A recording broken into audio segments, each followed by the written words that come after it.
और देखिए जिस तरह से अब रुझान लगभग सारी सीटों में सामने आ चुके हैं और ऐसे में स्थिति एक क्लियर हो गई है कि आगे की पिक्चर क्या कुछ हो सकती है और इसी पर विश्लेषण समझने की कोशिश करते हैं। हमारे साथ मुन्ना खान जी जुड़ चुके हैं, नेता हैं कांग्रेस पार्टी से, और दिनेश सिंह गेट जी हमारे साथ जुड़ चुके हैं, राजनीतिक विश्लेषक हैं। आप दोनों का ही मैं बहुत बहुत स्वागत करती हूँ। चर्चा की शुरुआत दिनेश जी आपसे समझना चाहूंगी। और ये जिस तरह से रुझान सामने आए हैं, एक तरफ हम महाराष्ट्र में देख रहे हैं एक तरफा मैंडेट गया है महायुति को, तो दूसरी तरफ हम देख पा रहे हैं कि आंकड़े जो बीजेपी के लिए उस लिहाज से अच्छे नहीं है, लेकिन कांग्रेस और जेएमएम के लिहाज से बहुत अच्छे आंकड़े हैं। दोनों ही राज्यों का अगर विश्लेषण समझें तो क्या आप इसका निष्कर्ष निकालेंगे? में कांग्रेस की और कांग्रेस, जेएम और जेडी, इन तीनों का गठबंधन जो है चुनाव लड़ रहा है। और वहां पे देखिए मान के चलें कि यादव वोटर्स है वो भी बहुतायत में है, दूसरा कुर्मी और तीसरा जो है ट्राइबल। तो इन तीनों का जैसे समीकरण जो बनता है तो उस तरीके से जैसे कि मतलब यादव समाज के जैसे कि एक तरह से मतलब बड़े नेता हैं लालू जी, और उस तरीके ट्राइबल जो है उसमें मान के हेमंत सोरेन जो है बड़ा नाम है इनका से, और जैसे इनके पिताजी की लेगेसी है, गुरुजी इनको बोलते थे। तो उस तरीके से करके कहीं ना कहीं देखिए एक मतलब अपने तरीके से सिंपैथी वोट बोले हैं या कुछ अन्य तरीके से बोले हैं, लेकिन ये एक तो स्पष्ट है कि जेएमएम जो है सिर्फ एक तरह से एक परिवार की पार्टी है और सिर्फ इस वक्त दो लोगों की पार्टी मान के चले कि कल्पना सोरेन हो गए और हेमंत सोरेन हो गए। तो उसका कहीं ना कहीं देखिए मतलब कि जो ट्राइबल जो वोट है वो एक तरह से ऐसा लगता है कि लामबंद होकर के और काफी ज्यादा तादाद में मान के चले 26% है, तो मुझे लगता है कि जैसे ज्यादातर जो है मेजोरिटी वोट जो है, जैसे मेजोरिटी मतलब 15% से ऊपर जो है वो एक मुठ इन्हीं को पड़ गया होगा और बाकी सबके बीच में बटा, तो वो चीज हो गई। और दूसरी जैसे अगर बातचीत करें जैसे कि और अन्य मतलब जो दल है तो कोई लंबा थोड़ा इसमें कुछ करने के लिए कुछ है नहीं। और जैसे पहले से इनका पारंपरिक गठबंधन जो था तो दोनों के वही जैसे कि मतलब भाजपा गठबंधन उनमें जैसे आजसू हो गए, बीजेपी हो गई। तो पिछली बार बीजेपी की 25 सीट थी और इस बार जो है मुझे लगता है प्रदर्शन पहले से बेहतर रहेगा। 25 से सीटें जहाँ तक भाजपा की बढ़ेंगी उसमें, क्योंकि वहां पर लोगों ने मैंडेट तो देने का काम किया, लेकिन उस तरीके से वोटों का बहुत सारी सीट ऐसी मिलेंगी जिसमें कि वोटों का परसेंटेज जो है उसमें फर्क पड़ेगा। जैसे एक छोटी बात बताता हूँ आपको, जैसे दुमका सीट है तो दुमका सीट में एक सुनील सोरेन है जो कि 2019 में शिबू सोरेन जी उनको हरा चुके थे और उससे पहले 2005 में इनके बेटे दुर्गा सोरेन है उनको भी हरा चुके थे।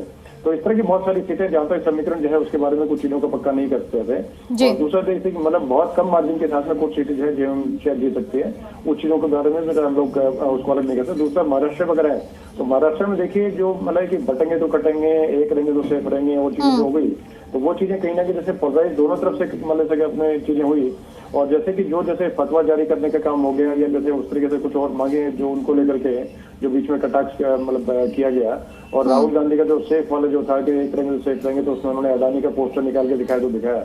तो उसमें लेकिन जनता को ये पता है कि सिर्फ एक आईवॉश वाली चीजें हैं, जहां पर जैसे कांग्रेस की या अन्य प्रतिपक्ष जो है उनकी जैसे सरकारें हैं तो उधर भी अडानी उसी तरीके से अडानी की कंपनीज है उस तरीके से फल फूल रही है, अंबानी की कंपनीज फल फूल रही है, और जैसे टाटा या अन्य जो किसी मतलब उसका कल को नाम ले तो उन सब की कंपनीज उसी तरीके से फल फूलते हैं। जैसे रिन्यूएबल एनर्जी सोलर की लग करके जैसे अमेरिका में जो कांड था, मैं थोड़ा सा विस्तार से थोड़ा समय दीजिएगा कि जिसको जैसे कि ब्राइबरी कांड का जिसका रूप देके बताने की जैसे कि राहुल गांधी कोशिश कर रहे हैं, तो आपका देखिए सबूत अगर है तो पूरे तरीके से जो जहां पर आप जैसे कि आपकी सरकारें हैं वहां पर पूरे प्रोसिक्यूट करने की कार्रवाई शुरू करें। वहां पर जितने प्रोजेक्ट है अडानी के पास में है या अंबानी के पास में, किसी बड़े नेता के मतलब किसी बड़े बिजनेसमैन जो इंडियन मूल का है और लगता है कि ये अगर कुछ गड़बड़ अगर कर रहे हैं तो आप उसमें उसके खिलाफ कार्रवाई करने का काम करें। किसने आपको रोक रखा है?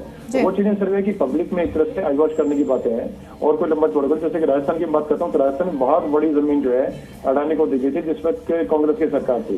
उसी तरीके से तेलंगाना में इनकी सरकार बनी पूरी अभी, तो उस वक्त है कि इनके साथ में बहुत बड़ा एक करार किया गया। उसी तरीके से मतलब कहीं ना कहीं जैसे महाराष्ट्र में पहले थे तो उस वक्त किया गया। तो ये सब चीजें पब्लिक समझते हैं कि ठीक है अडानी अंबानी जो है वो ज्यादा नीचे नहीं चला।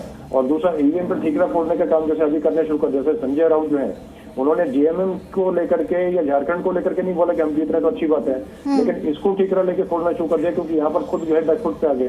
तो चीजें वही कि जैसे कि दोनों में से एक जो है 1-to-1 वाली जैसे कहानी अगर बोले तो एक जगह जो है इंडिया गठबंधन को बोल रही है, दूसरी जगह भाजपा गठबंधन को।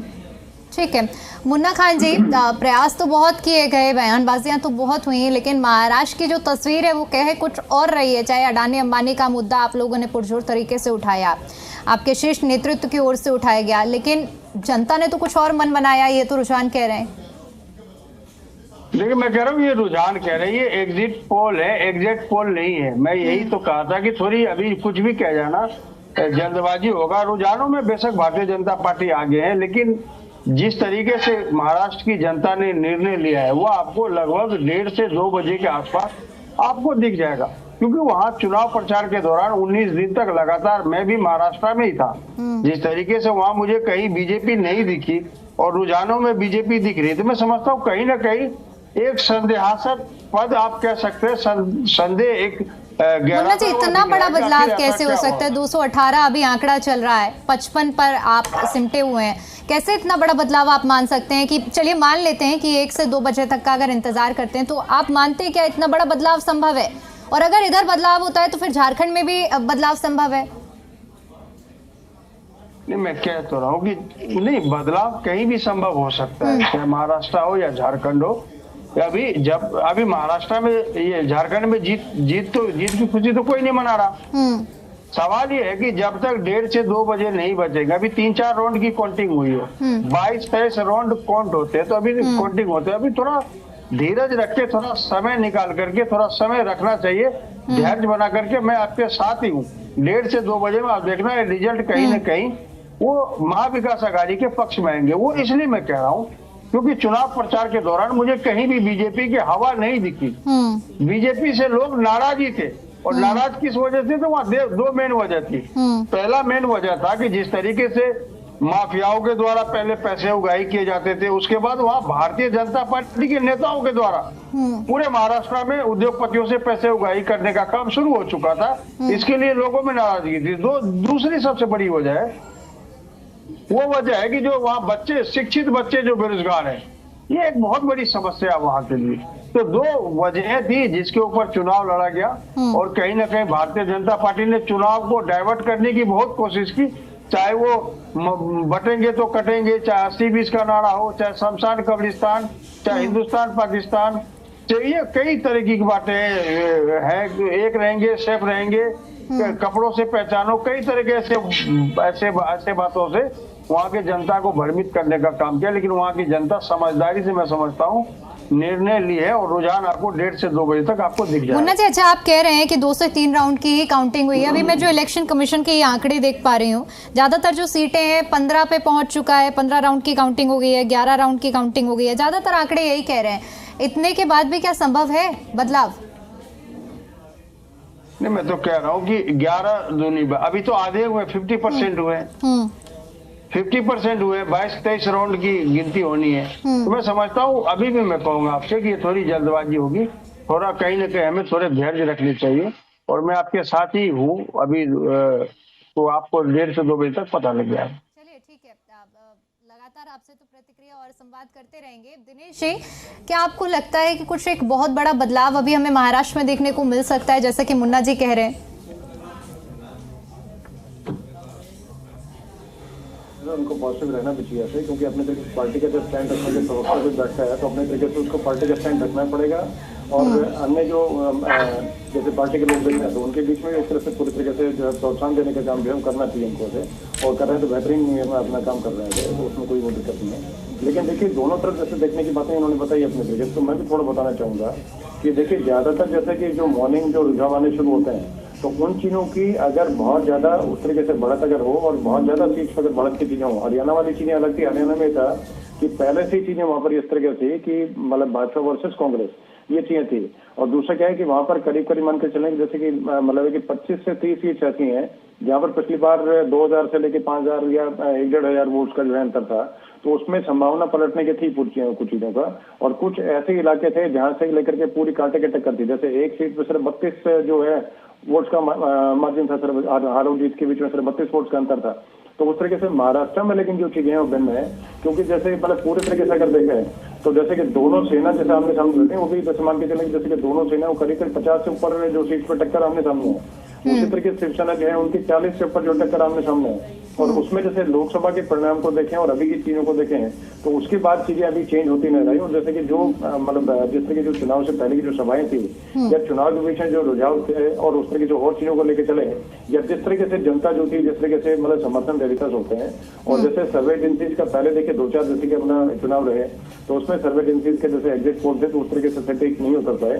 तो इसलिए हर किसी का मतलब एक यही था कि पूरे तरीके से उनके साथ ना जा करते और फूक के चलने का काम चैनल भी करते हैं और दूसरे जो अन्य जो विश्लेषक है वो भी करते हैं और पार्टी प्रवक्ता भी उसी को लेकर चल देते हैं। लेकिन देखिए अभी जो रुझान है तो रुझानों में जैसे जिस तरह की जो चीजें हैं तो जितना मर्जी पलट दें जैसे कि 250 सीट को नीचे जितना मर्जी आप लेके आए लेकिन 150 से नीचे फिर भी नहीं आएंगे ऐसे, तो वो चीजों का है। और उसी तरीके जैसे अगर झारखंड की अगर बात करें तो झारखंड में कुल जो है 81 सीट्स हैं तो 81 सीट्स में मान के चलें कि जैसे अगर 49 सीट्स पे चल रही है तो कांटे की जैसे एक तरह से मान के चलें कि कहीं ना कहीं जैसे आगे पीछे कुछ अगर हो गया तो उस टाइम पे जो है चुनाव परिणाम बदल जाएगा। तो अभी मुझे लगता है कि जैसे अगर अभी के हिसाब से जो बोला जाए आगे स्थिति को चेंज होते तो अलग बात है। महाराष्ट्र में जो है महायुति की सरकार जो एक्सेप्ट कर लेना चाहिए और एक तरह संजय राउत जो है उन्होंने ठेकरा फोड़ने काम शुरू कर दिया तो एक तरह से मुझे लगता है कि एक्सेप्ट उन्होंने कर लिया है। और उसी तरीके से जेएमएम के बारे में बहुत ज्यादा लोगों ने कोई प्रश्न चिन्ह नहीं लगाया गया, इस तरह की चीज नहीं की क्योंकि इंडिया गठबंधन जीत रही है। तो उस तरीके से दोनों चीजों को पलड़ा दोनों बराबर रखने चाहिए।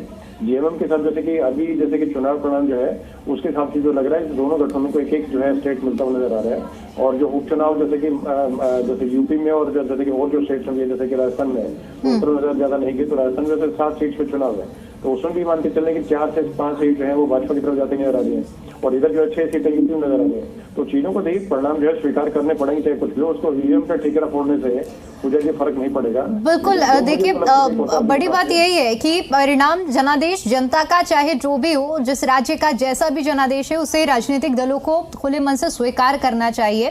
ठीक है दिनेश जी मैं लौटूंगी आपके पास और रॉय तपन भारती जी भी हमारे साथ जुड़ चुके हैं, वरिष्ठ पत्रकार हैं। बहुत बहुत स्वागत है रॉय तपन जी आपका। चूंकि देखिए जिस तरह से अब शुरुआती रुझान सामने आने लगे हैं अब जो स्पष्ट आंकड़ा अगर महाराष्ट्र से शुरुआत करूं मैं आपसे समझने की, क्या लगता है कि ये रुझान क्या कहते हैं कि महाराष्ट्र की जनता ने बटेंगे तो कटेंगे, एक रहेंगे तो सेफ रहेंगे जैसे नारों को खुले दिल से स्वीकारा है और क्या इसी का नतीजा है ये जनादेश? देखिए महाराष्ट्र जो है ना वहाँ भौगोलिक रूप से 3-4 क्षेत्रों में बटा हुआ है। विदर्भ है, मराठवाड़ा है, हर क्षेत्र का अलग अलग है। लेकिन एक वहाँ मैंने जो महसूस किया, वहाँ मैं पत्रकारिता कर चुका हूँ, आरएसएस की जड़ें सबको पता है कि आरएसएस का मुख्यालय नागपुर शहर में है और हर जिले में उनकी शाखाएं वहाँ दिखाई पड़ती हैं। और जो बीजेपी ने नारा दिया कटेंगे तो मरेंगे, वो नारा लगता है कि महाराष्ट्र पर ज्यादा फिट बैठा। और उद्धव ठाकरे को जो एक लीडरशिप, जो बाल ठाकरे जो उनके पिताजी थे, वो उस तरह का नेतृत्व की जो प्रदर्शन करना था उसमें वो कामयाब नहीं हो पाए, लोगों का दिल नहीं जीत पाए। और बीजेपी ने जो स्ट्रेटेजी बनाई उसमें उस स्ट्रेटेजी में एक तो सबसे बड़ी बात है कि कांग्रेस की तुलना में सबसे ज्यादा सीटों पर बीजेपी ने अपने कैंडिडेट खड़ा किए। तो एक तो बीजेपी को वो कामयाबी मिल गई। दूसरा कहीं न कहीं बीजेपी के मन में ये था कि वोटों का, जैसे मराठवाड़ा क्षेत्र में मराठा का बोलबाला है और शरद पवार का बड़ा वर्चस्व माना जाता है और एक समय लग रहा था कि शरद पवार मुकाबला देंगे, लेकिन जो रिजल्ट आ रहा है उससे लगता है मराठवाड़ा में भी इन कामयाबी मिली। वोट का जो डिवीजन हुआ है उस डिवीजन का फायदा बीजेपी और उसके अलायंस को मिला है। और इसमें नो डाउट कि मेहनत तो बीजेपी के अलायंस की मेहनत दिखाई भी पड़ रही है कि उन्होंने किस तरह से मेहनत की, आपस में किस तरह से उन्होंने परस्पर विश्वास बनाया और जो मैसेज देना चाहते थे। क्योंकि अक्सर वहां पर जैसे भिवंडी का इलाका है या औरंगाबाद है, सांप्रदायिक तनाव देखा गया वहां और एक मुद्दा बड़ा गंभीर था, उसे लगता है कि किसानों ने नजरअंदाज किया भुखमरी से और खेती बाड़ी में उत्पादन सही नहीं होने से, बैंक लोन में फंसने के कारण बहुत सारे किसानों ने आत्महत्याएं की। तो मुझे लगता है कि एग्रीकल्चर सेक्टर में एक डर था बीजेपी को कि वहां पर बीजेपी के खिलाफ वोटिंग होगी, लेकिन रिपोर्ट आ रही है कि वहां भी ठीक जा रहे हैं। तो अब इससे यदि बीजेपी के पास संख्या ज्यादा आती है तो मुख्यमंत्री की दावेदारी क्लेम करने में सहूलियत होगी, उसकी बात सुनी जा सकती है। इसका एक सियासी शक्ति बढ़ेगी। आज का रिजल्ट हमें थोड़ा आधा एक घंटा और रिजल्ट इंतजार करना पड़ेगा। बिल्कुल रोहित पंजे, इसके अलावा मैं ये भी समझना चाहूंगी, क्योंकि हमने देखा कि 2019 का क्या कुछ प्रकरण रहा और उसके बाद किस तरह से शिवसेना अलग हुई। उसके बाद तमाम तरह के दावे, चाहे हम उद्धव ठाकरे की जुबान से हमने बार बार सुना है कि महाराष्ट्र की जनता ये जानती है, बहुत समझदार है, और महाराष्ट्र की जनता ने ये देखा है कि जो मैंडेट था उसका किस तरह से तोड़भांज किया गया। बीजेपी पर तमाम तरह के आरोप लगाए और एक बड़ी वजह बोली कि अब इसका जवाब जनता देगी विधानसभा चुनाव में, लेकिन उसका भी कुछ खास असर इस बार इन चुनावों में देखने को नहीं मिला। देखिए, टोटल परसेंटेज आप देखिएगा ना, मान लीजिए 100 वोटर्स ने वोट डाला, तो किसी किसी देश में तो है कि 51% यदि वोट मिलेगा तो वही पार्टी नंबर 1 मानी जाएगी। लेकिन भारत के लोकतंत्र में है कि 100 वोट डला है, 100 में से वोटों का बंटवारा हुआ 15 उम्मीदवारों में, उनमें किसी उम्मीदवार ने हाईएस्ट 45 वोट भी लाया तो वो डिक्लेयर होगा, जीत में उसको डिक्लेयर होगा। ये वोटों का जो डिवीजन है ना, डिवीजन का जो फार्मूला है ना, बीजेपी इसकी गहराई से अध्ययन करती है कि किस तरह का डिवीजन किया जाए, बंटवारा किया जाए। उसमें एक बात के लिए बीजेपी सशंकित थी कि राहुल गांधी जिस तरह से आम सभाओं में जाते थे और संविधान की किताब, छोटी सी किताब लेकर दिखाते थे कि ये देखिए, उन्होंने हरियाणा में और उसके पहले हिमाचल में तो खैर कामयाब हो गए थे, तो दिखाकर हरियाणा में उन्होंने अच्छी सीटें जीती, सरकार नहीं बनी लेकिन सीटें अच्छी आई। वो संविधान दिखाने के बाद एक दलितों में और ओबीसी में एक मैसेज गया कि बीजेपी और अलायंस जो है संविधान में बदलाव लाएगी। हालांकि बीजेपी की मंशा ऐसी नहीं थी, लेकिन इस बार लगता है कि महाराष्ट्र में राहुल गांधी और कांग्रेस नेताओं को ये कामयाबी नहीं मिली।